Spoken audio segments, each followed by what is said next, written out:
सभी लर्नर्स का टेरा मैथमेटिक्स के ऑनलाइन प्लेटफॉर्म में स्वागत है।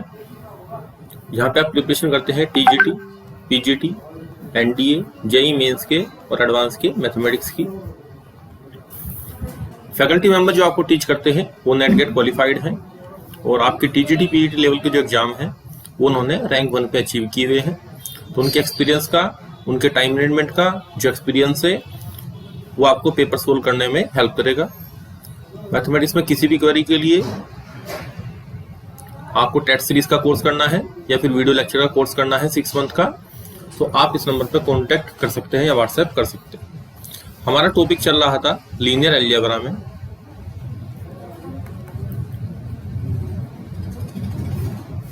वेक्टर स्पेस का टॉपिक डिस्कस कर रहे थे, तो उसमें एक टॉपिक आप डिस्कस करेंगे linear combination of vectors. Linear, अब देखिए लीनियर कॉम्बिनेशन ऑफ वेक्टर्स में आपके पास क्या होता है, एक वेक्टर स्पेस आपके पास है जिसका कि एफ फील्ड है। तब आपको क्या करना है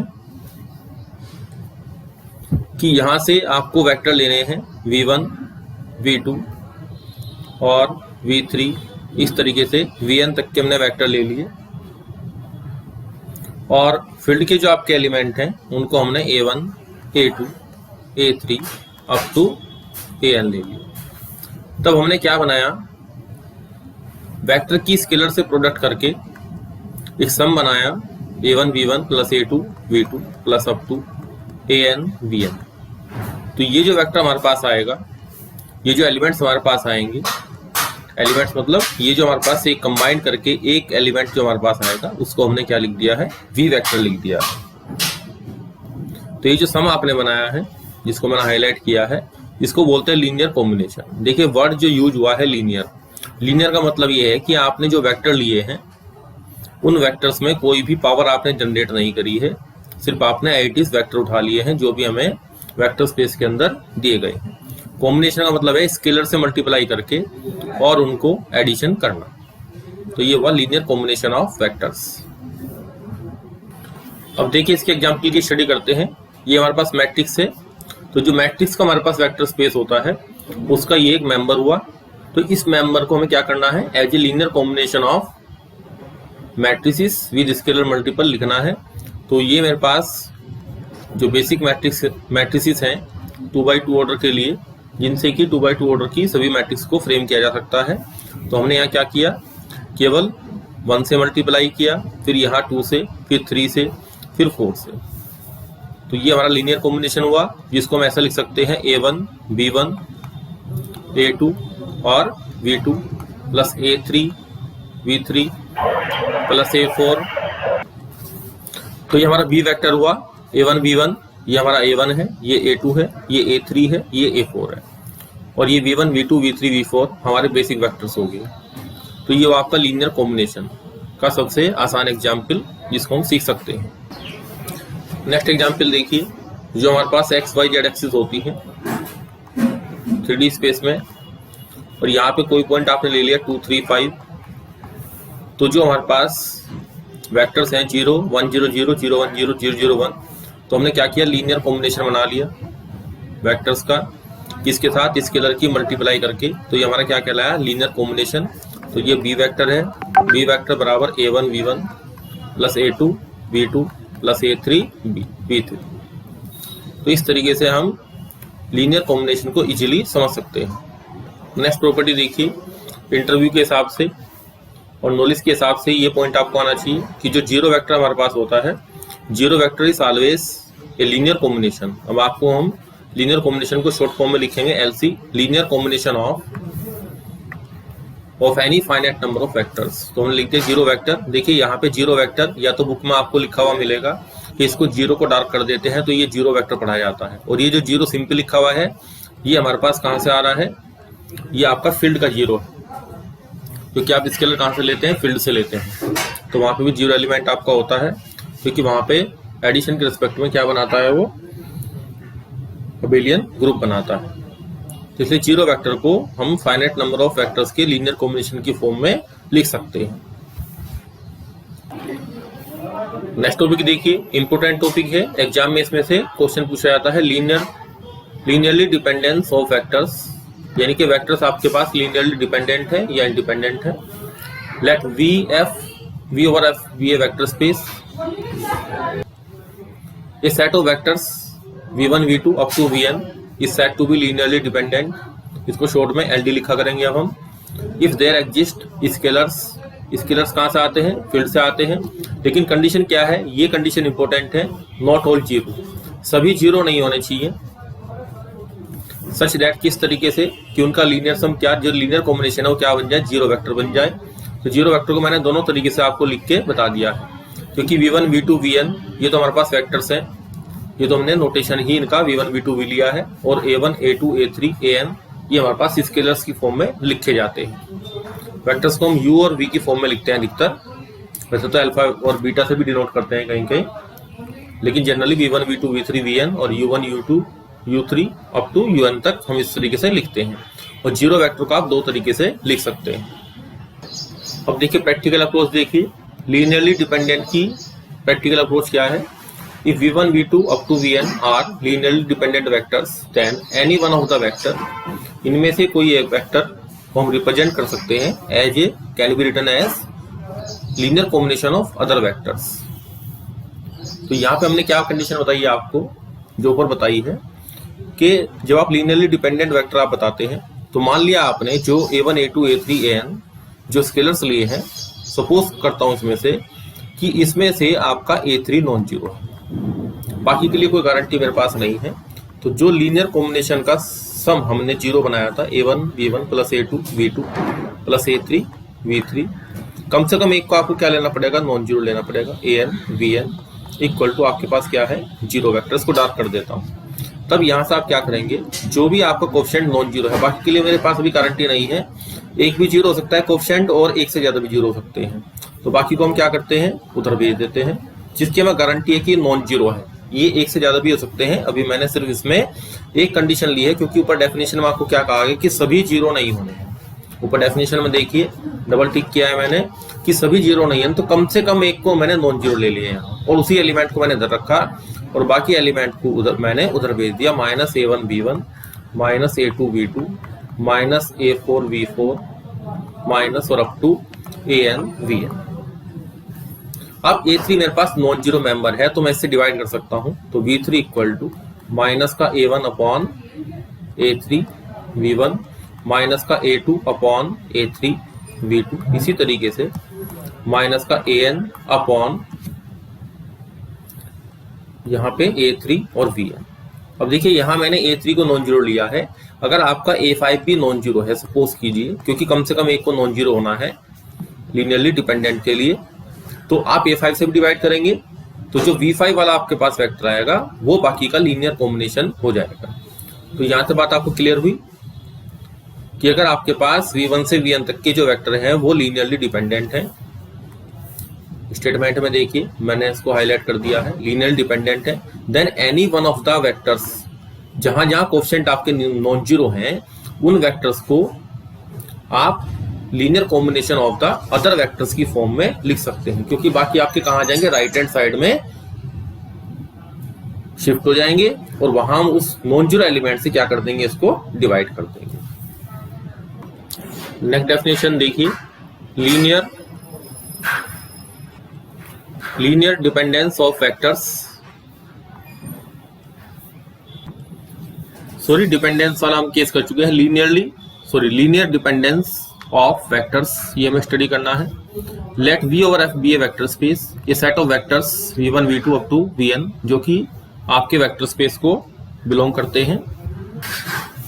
यहाँ पे आपको V वेक्टर स्पेस का जो सेट है is said to be linearly independent if, condition देखिए वहां थोड़ी सी यहाँ से कंडीशन अलग है कि यहाँ पे आपके जो लीनियर कॉम्बिनेशन आएगा अगर वो जीरो वेक्टर बना रहा है, और ये कंडीशन तभी इंप्लाई होती है इस पॉसिबिलिटी के लिए केवल एक ही कंडीशन हो कि सारे स्केलर्स को जो कोफिशिएंट है वेक्टर्स के उन सबको क्या होना पड़े? जीरो होना पड़े। और जीरो कहाँ बिलोंग करता है? आपका फील्ड के अंदर बिलोंग कर रहा है, और ये जीरो आपका है ये वेक्टर के अंदर बिलोंग कर रहा है। इस चीज का ध्यान रखा करें, यहाँ कंफ्यूजन क्रिएट होता है। अब हम इसमें एग्जाम्पल देखेंगे। अब देखिए यहाँ पे जो रिजल्ट है आपका a set containing only zero vector, एक सेट हमारे पास है जिसमें केवल क्या है, आपका जो V हमारे पास है उसमें केवल जीरो वेक्टर है आपके पास V के अंदर। तब हमें बताना है कि ये जो सेट है ये आपका LD होगा या LI होगा, LD होगा या फिर LI होगा, ये चीज बतानी है। तो आप देखिए अगर स्केलर का मल्टीपल करके आप क्या बनाएंगे, जीरो वेक्टर की प्रोडक्ट करेंगे तो आपके पास रिजल्ट क्या आएगा, जीरो वेक्टर आएगा। ये हमने प्रॉपर्टीज आपको बताई थी, जीरो को मैंने डार्क कर दिया है। तो ये जो पॉसिबिलिटी आपके पास है इसमें ए हमारे पास क्या होगा, नॉन जीरो स्केलर भी हो सकता है, कोई प्रॉब्लम नहीं है। तो इसलिए ये हमारे पास क्या हो गया, हमने आपको क्या बताया था ऊपर कि लीनियरली डिपेंडेंट तब होता है जब हमारे पास वेक्टर का कोएफिशिएंट कम से कम एक क्या हो जाए, कम से कम एक क्या होना चाहिए, नॉन जीरो होना चाहिए। तो यहाँ जो कंडीशन आएगी वो जीरो के लिए भी आएगी, नॉन जीरो के लिए भी। तो नॉन जीरो की एग्जिस्टेंस यहाँ पे बन रही है, इसलिए हमारे पास ये सेट क्या होगा, लीनियरली डिपेंडेंट होगा, क्योंकि इसका कोएफिशिएंट आपके पास नॉन जीरो हो सकता है, कोई प्रॉब्लम नहीं है। नेक्स्ट देखिए, ये singleton set containing of a non zero vector.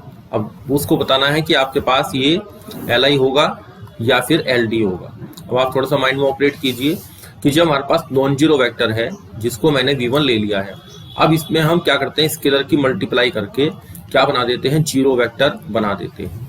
तो आपको ये क्या इंप्लाइज करेगा, अगर ये कंडीशन हमने इम्पोज कर दी है तो जब ये V1 नॉन जीरो वेक्टर है, जब ये नॉन जीरो वेक्टर है और यहाँ पे जीरो वेक्टर आना है तो इसका मतलब क्या हुआ, यहाँ पे कोएफिशिएंट को क्या होना पड़ेगा, यहाँ पे कोएफिशिएंट को जीरो होना पड़ेगा।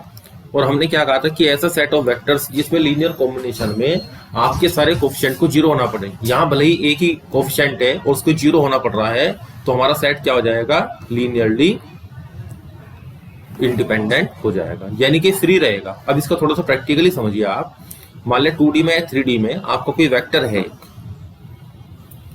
तो ये वेक्टर तो अकेला ही बैठा है, तो ये तो अपना आप में नॉन जीरो होने का नहीं। आप इसमें किसी जीरो वेक्टर की, जीरो एलिमेंट की, मतलब जो जीरो स्केलर मेरे पास है उसकी मल्टीप्लाई करेंगे तभी क्या होगा, ये जीरो तभी हो पाएगा। आप कोई भी ले लें 2i + 3j + 4k, जब तक आप उसमें जीरो स्केलर की मल्टीप्लाई नहीं करेंगे तब तक वो जीरो वेक्टर नहीं बनेगा। तो यहां से हमने एक एग्जाम्पल समझ लिया कि कोई भी अगर कोई अकेला वेक्टर नॉन जीरो बैठा है, हमने कहा नॉन जीरो, ये ध्यान दीजिए कि अगर कोई भी वेक्टर अकेला नॉन जीरो है तो वो जब तक उसमें जीरो स्केलर की मल्टीप्लाई नहीं की जाएगी तब तक वो जीरो वेक्टर नहीं बनेगा। इसका मतलब वो अपने आप में फ्री है, जैसे कि I होता है, J होता है, K होता है, ये सब अपने आप में क्या है, लीनियरली इंडिपेंडेंट है, क्योंकि वो अलग अलग कभी भी अपने आप किसी कोएफिशिएंट के साथ जीरो नहीं बनेंगे। अब जो हमारे पास जीरो वेक्टर है, देखिए 3D में अगर थोड़ा सा काम करते हैं, क्योंकि 2D 3D हमारे दिमाग में एक साथ ऑपरेट रहती है, तो यहाँ 2D 3D में ये जो वेक्टर आएगा 0,0 यही आएगा। यहाँ पे जो जीरो वेक्टर है वो 0,0,0। अब इसमें किसी भी नॉन जीरो नंबर की मल्टीप्लाई करेंगे तो भी क्या रहेगा, ये आपका जीरो वेक्टर ही रहेगा। तो इसका मतलब क्या हुआ, ये लीनियरली डिपेंडेंट बनेगा। नेक्स्ट रिजल्ट देखिए, ये set which contains the null vector. अगर किसी सेट ऑफ वेक्टर्स में आपका नल वेक्टर आपने इंक्लूड कर लिया तो आपको बताना है कि वो सेट ऑफ वेक्टर्स LI होगा या फिर LD होगा।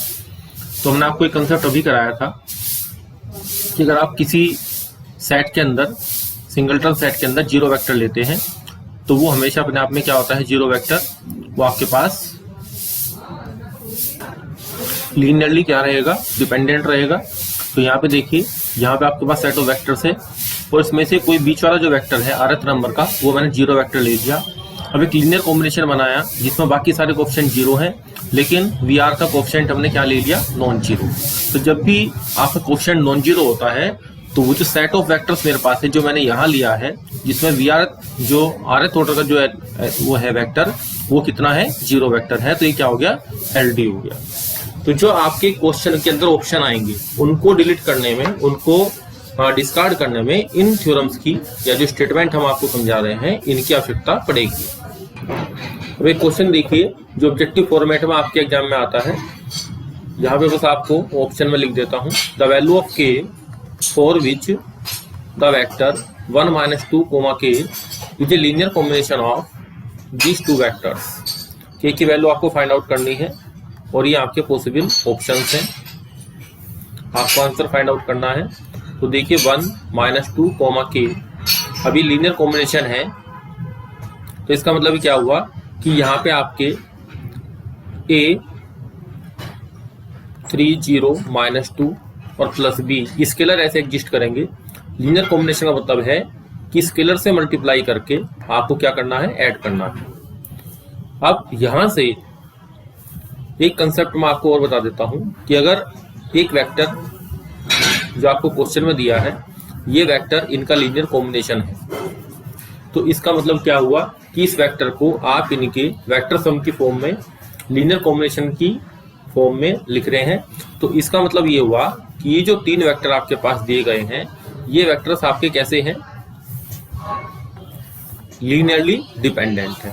और लीनियरली डिपेंडेंट का मतलब क्या हुआ कि आपके पास, ये मेथड भी बताऊंगा मैं, एक चीज बता रहे हैं इसमें कि यहाँ ऐसे स्केलर्स आएंगे 1 -2 k plus b 3 0 -2 plus c 2 -1 और -5 इक्वल टू क्या आएगा, 0 वेक्टर आपके पास आएगा। लेकिन शर्त क्या है कि जब आपके पास एलडी वेक्टर होते हैं कि इनमें से कम आपके जो आपके पास कम से कम एक वेक्टर, एक स्केलर आएगा, वो नॉन जीरो होना चाहिए।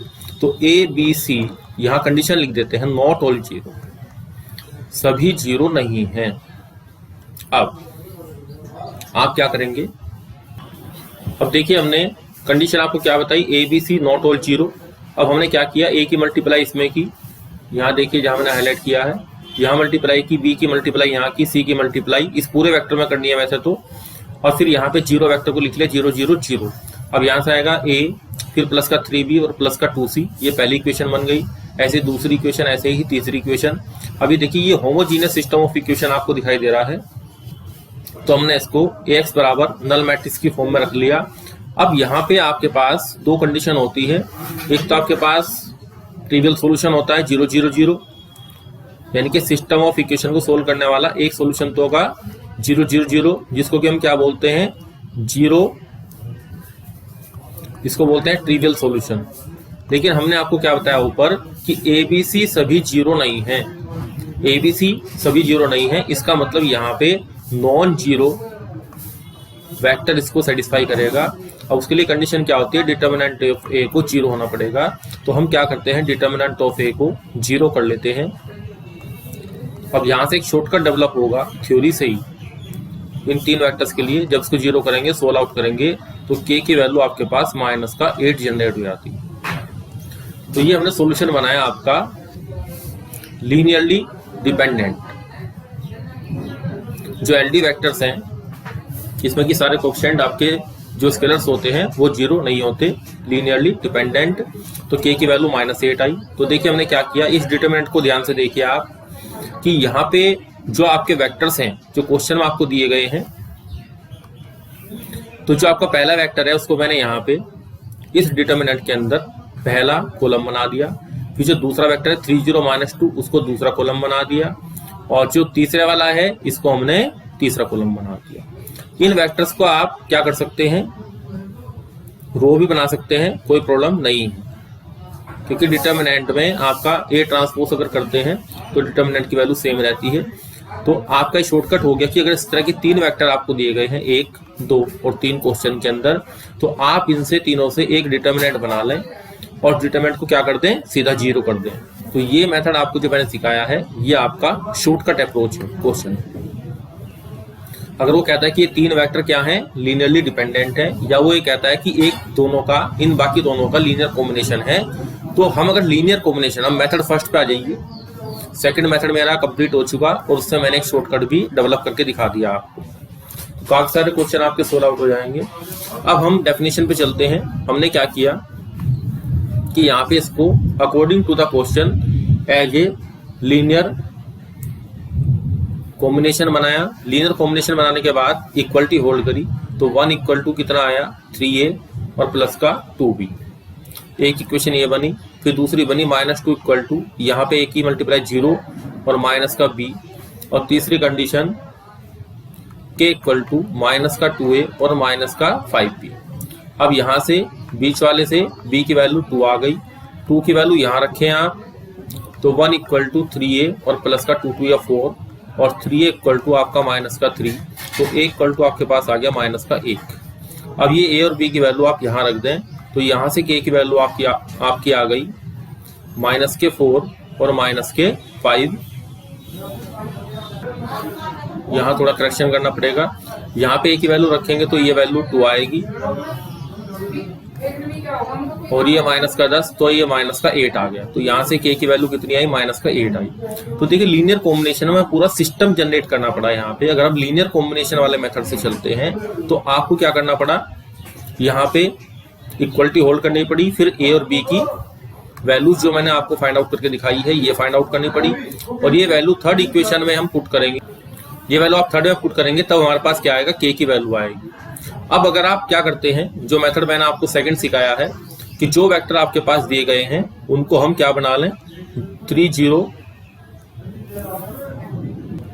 जो वेक्टर आपको दिए गए हैं 1 -2k, मैं इनको रो बना लेता हूं डिटर्मिनेंट की, 3 0 -2 और 2 -1 -5 इक्वल टू 0 रख लेते हैं। तो देखिए ये चीज जो डेवलप हुई है पूरे सिस्टम के अकॉर्डिंग डेवलप हुई है। तो हम इसको शॉर्टकट के तरीके से, कुछ बुक्स में ये सॉल्यूशन सीधा दिया हुआ होता है कि इनको आप क्या बना लेते हैं, यहाँ पे डिटर्मिनेंट की रोज बना लेते हैं तीनों को और बराबर 0 करते हैं, और यहाँ से k की वैल्यू आप फाइंड आउट करेंगे तो k की वैल्यू आपके पास एक्सपेंशन से माइनस का 8 आएगी। लेकिन ये कहां से डेवलप हुआ, ये पूरी थ्योरी मैंने आपको प्रूव करके दिखा दी है। अब आप दोनों मेथड यूज कर सकते हैं, ये हमारा टाइम सेविंग मेथड है। अब एक रिजल्ट देखिए जो सीधा सीधा आपसे ट्रू फॉल्स की फॉर्मेट में which of the following option is incorrect इस तरीके से पूछा जाता है। ध्यान से देखिए, if two vectors of vector space V over F are linearly dependent, अगर केवल 2 वेक्टर के बारे में बात कर रहा है, 2 से ज्यादा के बारे में बात नहीं कर रहा है, then one of them is a scalar multiple of the other. ये स्टेटमेंट आपको बताना है कि ट्रू है या फिर फॉल्स है, इसमें से बताना है। तो हमने क्या किया, V1 V2 2 वेक्टर ले लिए वेक्टर स्पेस में से, और लीनियरली डिपेंडेंट इसने कहा, तो आपके पास सारे कोएफिशिएंट 0 नहीं होते, दोनों 0 नहीं है। किस तरीके से कि उनका लीनियर कॉम्बिनेशन क्या बनाएगा, 0 वेक्टर बनाएगा।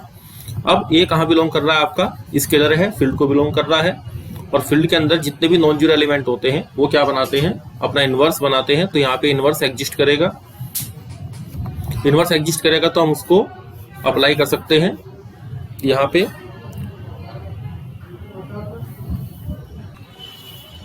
तो यहाँ पे हमने इसको इनवर्स की फॉर्मेट में लिख लिया, अपॉन में लिख लिया। इसको मैं यहाँ इस तरीके से भी लिख सकता हूँ कि यहाँ पे मैंने ए इनवर्स अप्लाई कर दिया दोनों तरफ, A inverse A V1 equal to यहाँ पे, और माइनस यहाँ पे है, इसमें ए इनवर्स आप अप्लाई कीजिए और माइनस का बी। अब जो प्रॉपर्टीज आपको सिखाई थी उनको यूज कर सकते हैं। तो V1 equal to minus A inverse B और ये V2 आ जाएगा। ऐसे भी लिख सकते हैं, मैंने इनवर्स को यहाँ अपॉन में लिख दिया है, कोई प्रॉब्लम नहीं है। दोनों चीजें यहाँ पे पॉसिबल है लिखना। तो यहाँ पे लिखना, ये जो मैंने इस तरीके से लिखा है ए इनवर्स, ये फॉर्मेट ज्यादा है, प्रॉपर है, क्योंकि आपके जो फील्ड के एलिमेंट हैं वो किसी भी तरीके से बिहेव कर सकते हैं इसलिए। तो सिमिलरली V2 को भी आप इस तरीके से फाइंड आउट कर सकते हैं, बी इनवर्स एग्जिस्ट करेगा। तो यहाँ से क्लियर हुआ कि उनमें दोनों में से एक स्केलर मल्टीपल हो जाएगा किसी भी अदर का। अब इन दो चीजों को आप इस तरीके से देख लें कि 2D के अंदर या 3D के अंदर जो भी आप वेक्टर लेते हैं, तो वेक्टर आपके पास क्या होंगे, अगर आपके पास कोलिनियर वेक्टर है, कोलिनियर वेक्टर कैसे होते हैं, अगर ये ए वेक्टर है, ये बी वेक्टर है, तो बी वेक्टर बराबर लैम्डा ए वेक्टर, पैरेलल वेक्टर्स हैं। तो ये वेक्टर एक दूसरे का क्या होते हैं, स्केलर मल्टीपल होते हैं, और तभी एक नंबर ऐसा एग्जिस्ट करता है कि दोनों का सम जो हमारे पास आएगा वो क्या आएगा, 0 वेक्टर आएगा। अगर ये वेक्टर 2D ज्योमेट्री में 3D ज्योमेट्री में अलग अलग डायरेक्शन में है यहाँ पे, तो ये कभी भी वेक्टर, ये दो वेक्टर कभी भी लीनियरली डिपेंडेंट नहीं होंगे, ये हमेशा एलाई होंगे, क्योंकि ये अलग है, ये अलग है। इनका कुछ मल्टीपल लेके अगर आप बनाएंगे तो सम कभी भी 0 नहीं बनेगा, नॉन जीरो एलिमेंट को लेके। तो इसका मतलब दोनों में 0 की मल्टीप्लाई करके ही एडिशन को 0 बनाया जा सकता है। नॉन जीरो एलिमेंट को लेके आप बनाएंगे तो जो वेक्टर एडिशन का कंसेप्ट है, वेक्टर एडिशन का कंसेप्ट क्या कहता है कि एक वेक्टर ये है, एक वेक्टर ये है, तो इनका सम हमारे पास क्या आएगा, इसका पैरेललोग्राम आप कंप्लीट कर लेते हैं तो ये वेक्टर दिखाई देता है आपको, और ये वेक्टर मेरे पास नॉन जीरो वेक्टर है। तो यहाँ से भी कंडीशन क्लियर हुई। तो चीजों को थोड़ा सा 2D और 3D पे काम करके देखें तो ये जो स्टेटमेंट आपके हैं इनको हमें रटना भी नहीं पड़ेगा और ये आपको ज्योमेट्रिकली लर्न भी हो जाएंगे। नेक्स्ट पीरियड देखिए, ये भी स्टेटमेंट की फॉर्म में आता है। If UVW are LI vectors in the V over the field F है हमारे पास फील्ड ऑफ कॉम्प्लेक्स नंबर का, तब पूछा है U plus V, V plus W, W plus U, ये बताना है LI होंगे या फिर LD होंगे। तो देखिए कंडीशन आप शॉर्टकट अप्रोच लगाते हैं इसके अंदर। आप क्या कीजिए 3D स्पेस के अंदर यहाँ पे 3 वेक्टर जो आप लेते हैं I और J और ये K, ये तीनों क्या हैं हमारे पास, क्या है I J K, तीनों हमारे पास ये जो ट्रायड होता है ये आपके पास ये जो वेक्टर्स होते हैं ये लीनियरली इंडिपेंडेंट होते हैं, यानी कि इनका लीनियर कॉम्बिनेशन कोई भी आप बनाएंगे AI plus BJ plus CK और ये जब जीरो वेक्टर आप बनाएंगे तो ये तभी पॉसिबल होगा, ये जीरो वेक्टर का सम तभी आएगा जब आपके पास A equal to B equal to C equal to 0 आएगा। तो ये एज ए काउंटर एग्जाम्पल आप याद रखें। अब आपको क्या करना है, इन दोनों को ऐड कर लें I प्लस J, फिर J प्लस K जो इसने U प्लस B बनाया है और K प्लस I। तो आपको पता है कि जो I प्लस J वेक्टर है ये मैंने ब्लू कलर से बनाया है, ये वेक्टर यहाँ आएगा, ये वेक्टर J प्लस K यहाँ आएगा और ये वेक्टर आपका यहाँ आएगा। तो ये तीनों वेक्टर आपके इस प्लेन में XY प्लेन में, YZ प्लेन में और ZX प्लेन में डिफरेंट प्लेन के अंदर हैं। तो सारे क्या होंगे, ये अपने आप में क्या हो जाएंगे, लीनियरली इंडिपेंडेंट ही रहेंगे। अब देखिए स्टडी करते हैं स्पानिंग सेट की। Let V over F be a vector space और एक सेट हमने लिया let S equal to V1 V2 up to Vn then V set to be spanned by S, यानी कि V S के स्पान से, span का मतलब एक्सटेंड करना होता है, यानी कि S के एलिमेंट से हमें एक्सटेंशन लेनी है किसकी, मतलब एक्सटेंड करके आपके पास क्या आना चाहिए, V आना चाहिए। इसको बोलते हैं spanning set. If every element of V का हर एक एलिमेंट लीनियर कॉम्बिनेशन बन जाए किसके वेक्टर्स का, S के वेक्टर्स का, तो S हमारे पास क्या होगा, स्पानिंग सेट बन जाएगा V के लिए। इसका मतलब ये हुआ कि V पूरा वेक्टर स्पेस है हमारे पास कोई भी, और उसमें से हमने कुछ वेक्टर्स का सेट ले लिया और इसको हमने नाम S रख दिया। अब बाकी जो एलिमेंट बचे हुए हैं वे सब इसके लीनियर कॉम्बिनेशन से आपको फाइंड आउट हो जाने चाहिए। जैसे आप 2D प्लेन में आप देखते हैं कि एक एलिमेंट मेरे पास होता है 1 0 और एक एलिमेंट आपके पास होता है 0 1। अब कोई भी मेंबर मेरे पास आएगा, every member XY can be written as the linear combination of these two vectors. एक वेक्टर ये है मेरे पास और एक वेक्टर ये है, O एक ले लिया, एक हमने B ले लिया। तो S जो मेरे पास आएगा वो लीनियर कॉम्बिनेशन का सेट आएगा 0 1 और 1 0। ऑर्डर कुछ भी रख सकते हैं, कोई प्रॉब्लम नहीं है, प्लस Y और 0 1। इसी तरीके से 3D ज्योमेट्री में आप क्या करते हैं, XYZ जो एलिमेंट है उसके लिए X 1 0 0 फिर प्लस Y। तो 2D और 3D ज्योमेट्री से हम चीजों को थोड़ा सा इजीली लर्न कर लेते हैं। और 0 0 1, तो ये हमारे पास यहाँ क्या हुआ, स्पैनिंग सेट, ये मैंने हाईलाइट कर दिया है। 2D ज्योमेट्री के लिए ये होगा और 3D ज्योमेट्री के अंदर 1 0 0 0 1 0 और 0 0 1 ये मेरा स्पैनिंग सेट हो जाएगा, जिसको मैंने आपको लिख के भी दिखा दिया है 1 0 0। तो स्पैनिंग सेट की आपको स्टडी होना नेसेसरी है, तभी हमें आगे की जो कंसेप्ट हैं वो तभी समझ में आएंगे। तो यहाँ पे 3 टर्म यूज की जाती है। यहाँ पे जो स्पैनिंग सेट है उसको हम जेनेटिक सेट भी बोल सकते हैं। क्यों? क्योंकि आपके जो V के एलिमेंट है उसको S के एलिमेंट ने, ये जो S के एलिमेंट है इन्होंने क्या किया है, जनरेट किया है, इसलिए जेनेटिक सेट भी बोलते हैं। जो S मेरे पास सेट है वेक्टर्स का, उसको जो हमने क्या किया, लीनियर कॉम्बिनेशंस का सेट बनाया, तो क्या बन गया, ये लीनियर L ऑफ S लिखेंगे इसको, या S के दोनों तरफ हम ये साइन बनाएंगे, इसको भी हम क्या बोलते हैं, लीनियर स्पान, और ये किसके बराबर हो जाएगा, V के बराबर हो जाएगा।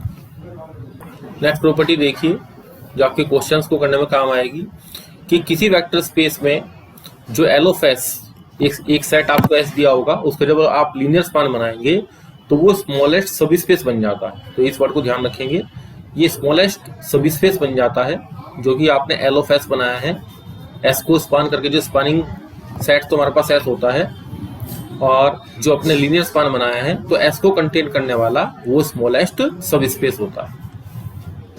अब 2 प्रॉपर्टी देखिए, कि अगर फाई सेट हमारे पास है, ये सेट फाई हमारे पास है, अगर हम इसका लीनियर स्पान करेंगे तो हमारे पास क्या आएगा, 0 सब स्पेस आएगा।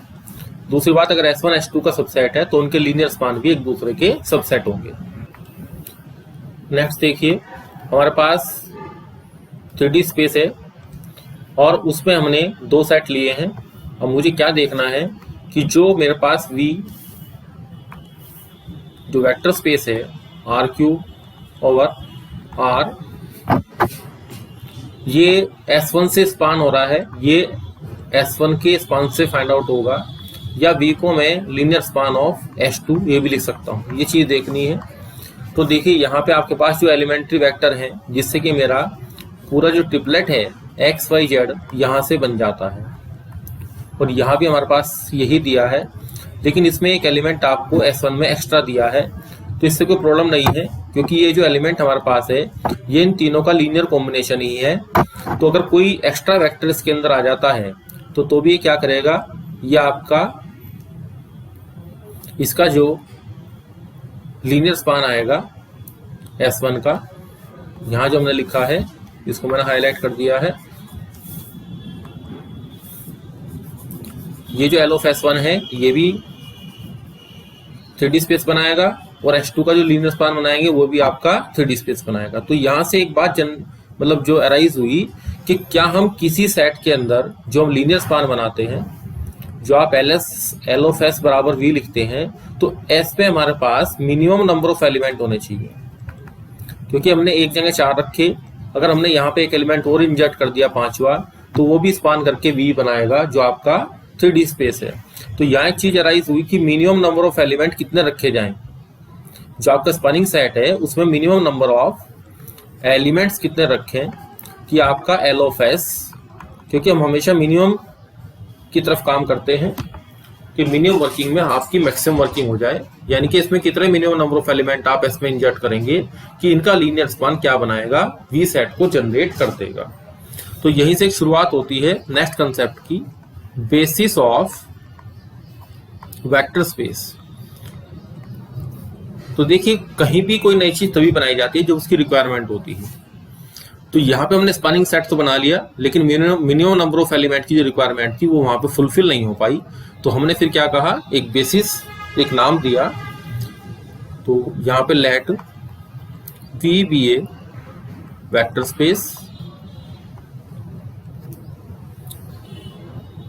देन ये सबसेट S, इसके अंदर हमने एलिमेंट ले लिए V1 V2 up to Vn of V is set to V। तो यहाँ पे इस सबसेट को हम क्या कहेंगे, is said to be basis of V। 2 condition होनी चाहिए कि जो आपने S के अंदर एलिमेंट लिए है वो Li होने चाहिए। तो देखिए Li होने से हमारे पास क्या हुआ, उसके अंदर जितने भी लीनियरली डिपेंडेंट वेक्टर थे, जैसे हमने 1 2 3 लिखा था ऊपर, तो वो क्या होगा, डिलीट हो जाएगा। अब दूसरी कंडीशन क्या है कि साथ साथ ये भी होना चाहिए, Li होने के साथ साथ, कि उसको वेक्टर स्पेस को स्पान भी करना चाहिए। अब जैसे आपने क्या किया, V तो आपने ले लिया 3D स्पेस पूरा, और ऐसे एक सेट ले लिया जिसमें कि 1 0 0 और आपके 0 1 0। अब ये दोनों Li तो है ही, क्योंकि आपको हमने बताया था अभी कि किसी वेक्टर स्पेस के अंदर अगर आप 2 वेक्टर लेते हैं और वो एक दूसरे का मल्टीपल नहीं है, तो वो क्या होंगे, हमेशा Li ही रहेंगे। वो कंडीशन हमने ऑपरेट कर दी, तो ये Li तो है। पहली कंडीशन पूरी फुलफिल हुई, इसमें पूरी हो गई। लेकिन ये जो V हमारे पास है, जो कि 3D स्पेस के सारे एलिमेंट मेरे पास हैं, वो आपके लीनियर स्पान के बराबर नहीं होंगे। क्यों, आप वजह समझ लीजिए इसकी, कि ये वेक्टर मेरे पास कहाँ है, 1 0 0 एक्स एक्सिस के ऊपर, ये वेक्टर मेरे पास कहाँ है, 0 1 0। तो जब आप इसका स्पान करेंगे, स्पान का मतलब क्या होता है, लीनियर कॉम्बिनेशन। जब आप इनके लीनियर कॉम्बिनेशन बनाएंगे तो वेक्टर एडिशन का कंसेप्ट आपको पता ही है कि जो इनके मल्टीपल का, इन दोनों वेक्टर के मल्टीपल का जो आप क्या बनाएंगे, सम बनाएंगे, तो वो एक तीसरा वेक्टर आएगा इस तरीके से। यहाँ मल्टीपल बढ़ते रहेंगे तो वेक्टर बढ़ते रहेंगे इस तरीके से वेक्टर आते रहेंगे। यानी कि जो सारे वेक्टर आएंगे वो आपके XY प्लेन में लाई करेंगे। यहाँ वाले जो पॉइंट हैं ये कभी भी आपको फाइंड आउट नहीं होंगे, पूरा XY प्लेन के पॉइंट फाइंड आउट हो जाएंगे। तो इसका मतलब क्या हुआ, S is not a basis of, ये इसका बेसिस नहीं बनेगा वेक्टर स्पेस V का R³/R का, इसका बेसिस नहीं बनेगा। तो इसका मतलब ये हुआ कि बेसिस के अंदर में मिनिमम नंबर ऑफ एलिमेंट तो जनरेट करने पड़ेंगे जो उस पूरे को स्पान करें। इसलिए इसमें क्या बनाया जाता है, जो मैंने S2 लिखा था ऊपर, अब मैं S1 बना देता हूं इसको 1 0 0 और 0 1 0 और 0 0 1। अब हमारे पास पूरा जो S1 का लीनियर स्पान होगा वो R³ को कवर कर लेगा, क्योंकि यहाँ पे एक तीसरा एलिमेंट भी आपने ले लिया तो सारे एलिमेंट यहाँ से जनरेट होने शुरू हो जाएंगे। अब इसमें एक बात आएगी कि जो आपने बेसिस बनाया है किसी वेक्टर स्पेस का, क्या वो यूनिक होता है? तो देखिए, जो आपके पास ये हमने बनाया है, हर एक के लिए कोई ना कोई स्टैंडर्ड बेसिस होता है, इसको बोलते हैं स्टैंडर्ड बेसिस, जिसको हम मुख्य रूप से सब जगह वर्क में ला सकते हैं, यूज में ला सकते हैं। और इसके अलावा भी ऐसे 3 वेक्टर आपके पास आएंगे जो कि लीनियरली इंडिपेंडेंट होंगे। तो हम क्या करेंगे, उसमें Li जो वेक्टर आपके पास आएंगे तो वो भी आपके बेसिस बनाएंगे। तो ये जरूरी नहीं है कि एक वेक्टर स्पेस के लिए यूनिकली एक ही बेसिस होगा, एक से ज्यादा बेसिस काम कर सकते हैं। नेक्स्ट कंसेप्ट देखिए, कोऑर्डिनेट फाइंड आउट करने हैं किसके, एक वेक्टर के।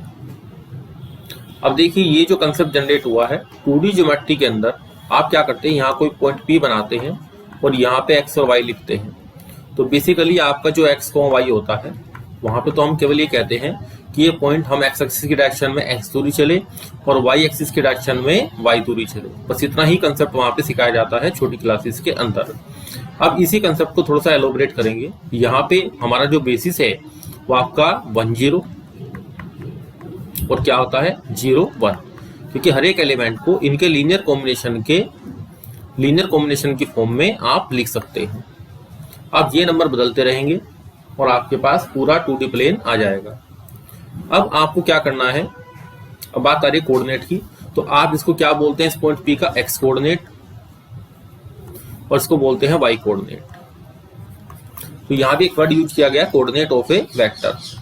तो इसका मतलब ये हुआ कि जो आपके x और y हैं, ये मैंने हाईलाइट कर दिया, इसको देखिए आप, ये जो x और y हैं जो आपके कोफिशिएंट आए हैं किसमें, जब आपने इस वेक्टर को स्पान किया है इसके स्टैंडर्ड बेसिस से, तो जो आपके पास कोफिशिएंट आएंगे वो आपके इस वेक्टर के कोऑर्डिनेट कहलाएंगे। तो उसका जो लिखने का तरीका है वो क्या है कि जो xy मेरे पास एलिमेंट है उसको हम ब्रैकेट बना देते हैं।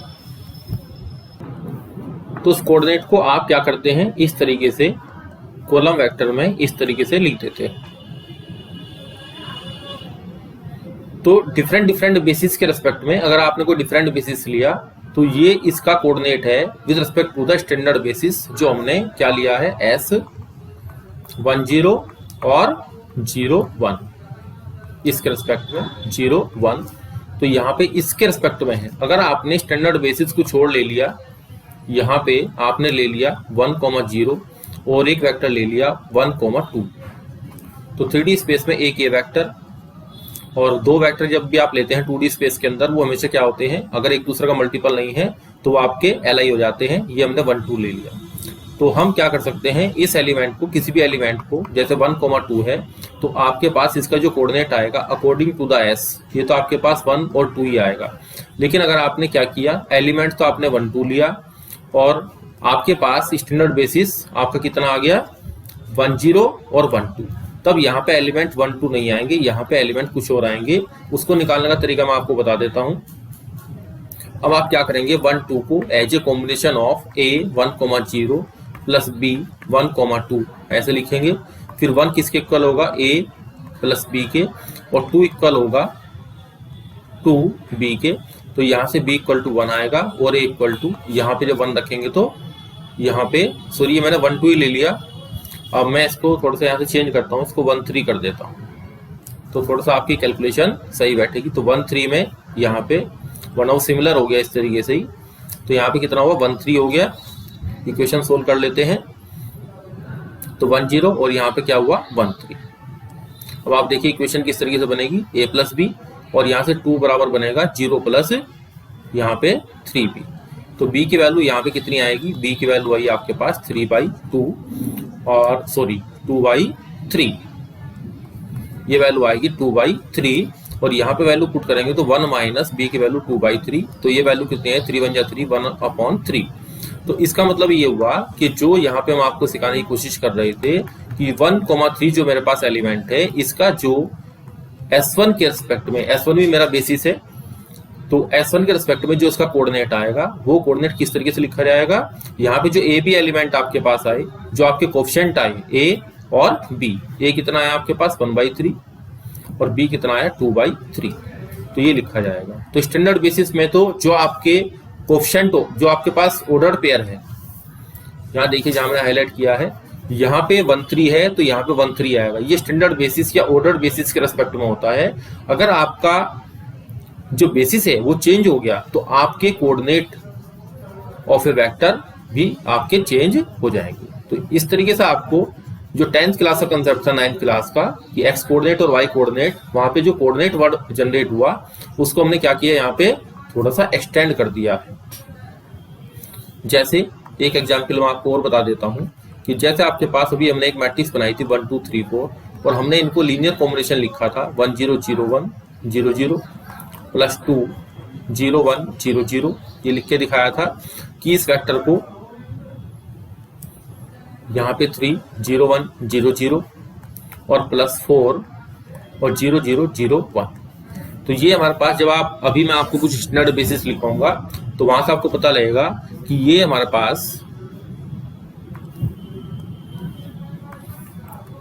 ये जो वेक्टर्स हमने बनाए हैं, ये 1 की लोकेशन पहले नंबर पे, दूसरे नंबर पे, तीसरे नंबर पे और ये चौथे नंबर पे है। तो हमारे पास इसमें 4 वेक्टर हैं जो आपके स्टैंडर्ड बेसिस में होते हैं।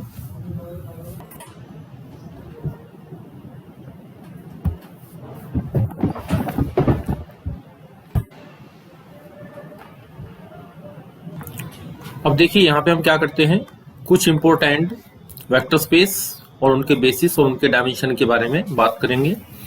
जब मैट्रिक्स आएगी आपके पास 2 ऑर्डर की, तो इसमें आपके पास 4 लोकेशन है, 1 2 3 और 4।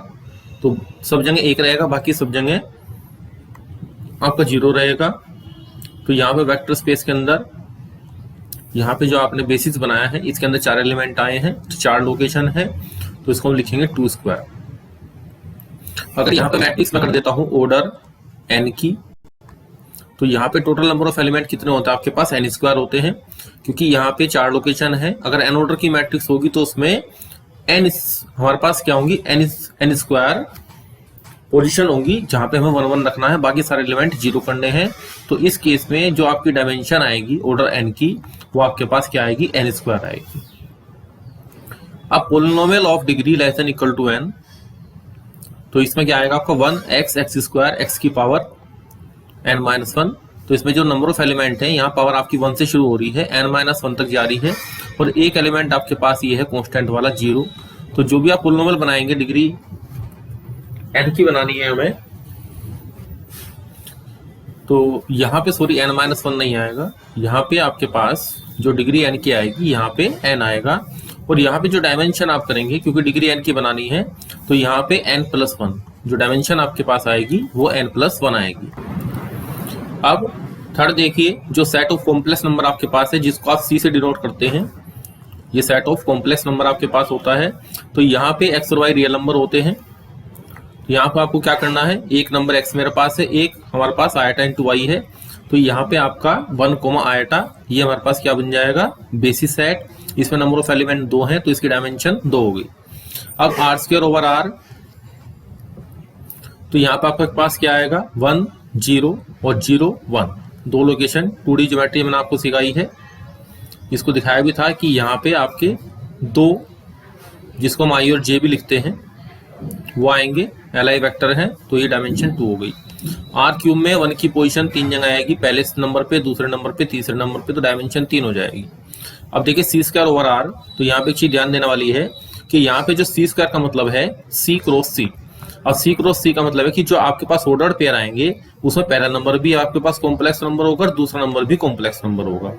तो इस ट्रिपलेट, इसको ऑर्डर्ड पेयर को बनाने के लिए हमें 4 चीजों की जरूरत पड़ेगी। पहले नंबर पर आपका ए है, फिर सी है, तो इसलिए यहाँ पे आपका जो ऑर्डर पेयर आएगा 1 0 0 1, फिर आयटा इंटू 0, फिर 0 इंटू आयटा। अब मैं आपको दिखा देता हूँ a 1 0 प्लस b 0 1 प्लस यहाँ पे लिखता हूँ c क्योंकि रियल नंबर c है, और यहाँ पे b आयटा 0 और प्लस का c 0 आयटा। अब आप ऐड करेंगे पहले एलिमेंट को, तो यहाँ से a आएगा, फिर 0, फिर b आयटा, तो ये a प्लस आयटा b बनेगा, और यहाँ पे 0, फिर c, फिर यहाँ 0, फिर आयटा यहाँ पे सेकंड प्लेस पे, तो c प्लस आयटा d बन जाएगा। तो यहाँ से हमारे पास ये थोड़ा सा महत्वपूर्ण है, एग्जाम में आने की पॉसिबिलिटी बनी रहती है। तो डायमेंशन c कितनी हो जाएगी? 4 हो जाएगी।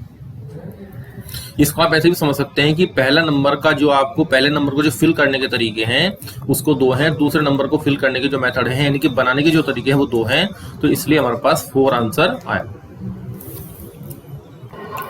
नेक्स्ट कंसेप्ट देखिए, डायमेंशन ऑफ द लीनियर सम। सबसे पहले लीनियर सम की स्टडी करेंगे। If W1 W2 are the 2 subspaces of a finite dimensional vector space V over F, then the dimension of W1 plus W2। देखिए अपने आप में एक थ्योरम है, लेकिन हमें ऑब्जेक्टिव क्वेश्चन करने के लिए केवल क्या है, इसके रिजल्ट की जरूरत है।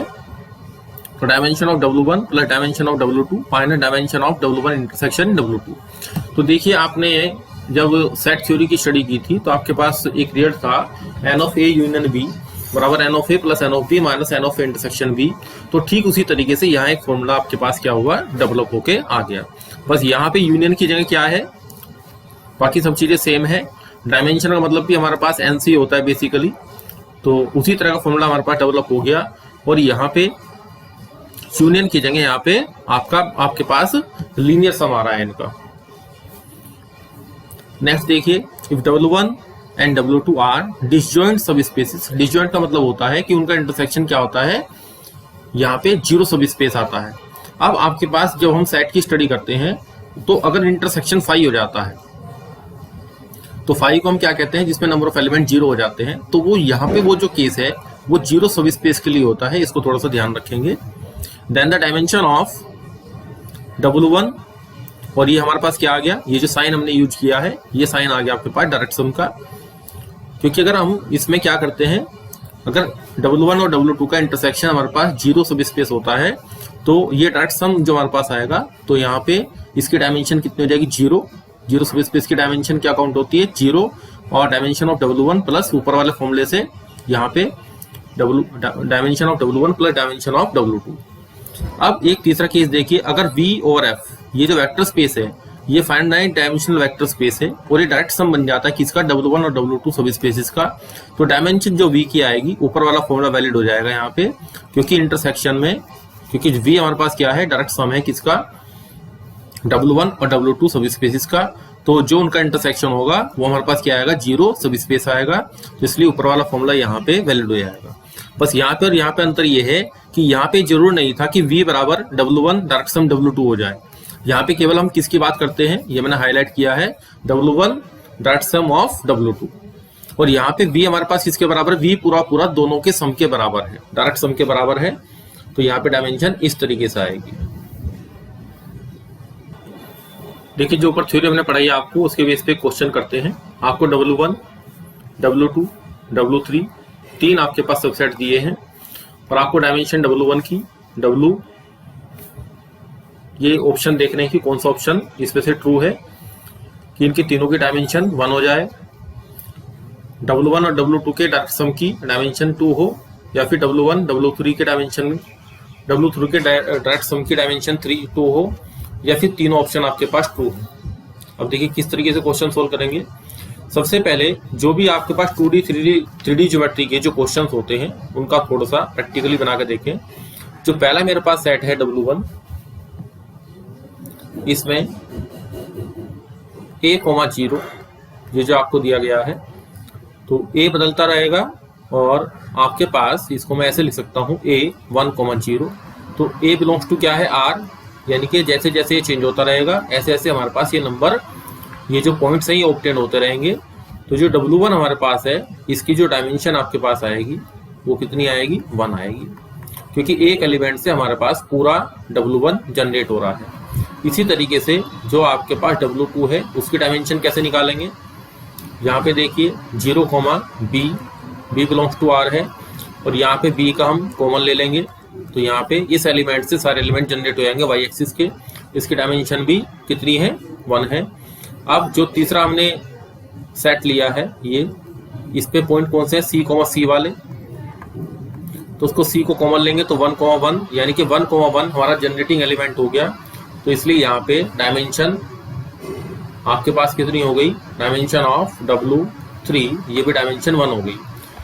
जितने मिनिमम नंबर ऑफ एलिमेंट्स है हम उसको जनरेट कर सकते हैं, वो हमारे पास डायमेंशन होती है। अब बात आती है कि जो आपके पास x, y एलिमेंट है, इसको हम x1, 0 प्लस y 0, 1 इस सम की फॉर्मेट में रख सकते हैं। अब जो हमारे पास W1 है वो इससे जनरेट होता है और W2 इससे जनरेट होता है। इसका मतलब ये हुआ कि हम इसको W1 प्लस W2 की तरफ तो रख सकते हैं। अब हमें देखना है कि W1 इंटरसेक्शन W2 में क्या कॉमन आएगा। तो देखिए यहाँ पे फिगर के अंदर x और y एक्सिस जहाँ पे दोनों एक दूसरे को इंटरसेक्ट करती है वो केवल एक ही पॉइंट आता है 0, 0, जिसको हम क्या कहेंगे, 0 वेक्टर ऐसे ही बना सकते हैं। तो यहाँ पे ये W1 इंटरसेक्शन W2, ये हमारे पास 0 सब स्पेस आएगा। तो इसका मतलब क्या हुआ कि यहाँ पे जो आपका V वेक्टर स्पेस है वो W1 और W2 का क्या बन जाएगा, लीनियर सम। तो पहले से ही बन गया था जो हमने यहाँ पे देख लिया था, लेकिन यहाँ पे इंटरसेक्शन W1 और W2 का इंटरसेक्शन क्या है, हमारे पास 0 सब स्पेस है, तो ये क्या बन जाएगा, डायरेक्ट सम बन जाएगा। तो सबसे पहले हमें देखना है कि ये डायरेक्ट सम जो इसने दिया है वो डायरेक्ट सम बन रहा है या नहीं बन रहा है। अब उसकी क्या पूछ रहा है ये, जब हमारे पास टोटल V आ गया और V को हमने as a sum of the 2 elements लिख दिया यहाँ पे जो मैंने हाईलाइट किया है, तो यहाँ पे डायमेंशन कितनी बन गई, तो यहाँ से dimension of W1 direct sum of W2 ये कितनी बन गई, 2 बन गई। इसी तरीके से आप देख सकते हैं कि ये जो वेक्टर है, ये फिगर मैंने बनाई है नीचे, एक ये वेक्टर है W1 और एक है W3। तो आपको मैंने बताया था कि 2D प्लेन के अंदर जब भी आप 2 नॉन कोलिनियर वेक्टर लेंगे जो पैरेलल नहीं है, तो वो हमेशा क्या बनाते हैं, बेसिस बनाते हैं। और यहाँ पे भी जो इनका कॉमन आएगा, ये जो लाइन हमारे पास आ रही है पासिंग थ्रू द ओरिजिन और ये की लाइन है, इनका भी कॉमन क्या है, केवल एक ही पॉइंट है 0, 0। तो इसलिए इसकी भी जो डायमेंशन आएगी, डायमेंशन ऑफ W1, डायमेंशन निकालने की इसकी W1 और प्लस डायरेक्ट सम आएगा W3, तो ये भी कितना आएगा आपके पास, 2 आएगा। इसी तरीके से एक और ऑप्शन हम बना सकते हैं कि W2 डायरेक्ट सम कर दें किसके साथ, W3 के साथ। तो यहाँ भी आप फिगर बनाएंगे तो आप देख पाएंगे ये जो लाइन है y एक्सिस की और ये जो लाइन है, ये दोनों एक दूसरे को केवल कहाँ कट कर रही है, 0, 0 पे कट कर रही है। तो ये 0 स्पेस इनका क्या है, दोनों का कॉमन, दोनों कॉमन है 0 सब स्पेस। तो यहाँ पे भी हमारी डायमेंशन कितनी आएगी, 2 आएगी। तो क्वेश्चन के हिसाब से हमारे डी ऑप्शन करेक्ट होगा कि A, B और C तीनों ही क्या है, ट्रू। तो ये प्रैक्टिकल आपने देख लिया कि डायरेक्ट सम पे ज्योमेट्रिकली हम चीजों को किस तरीके से एक्सप्लेन करते हैं। तो आज का लेक्चर आपका यही समाप्त होता है।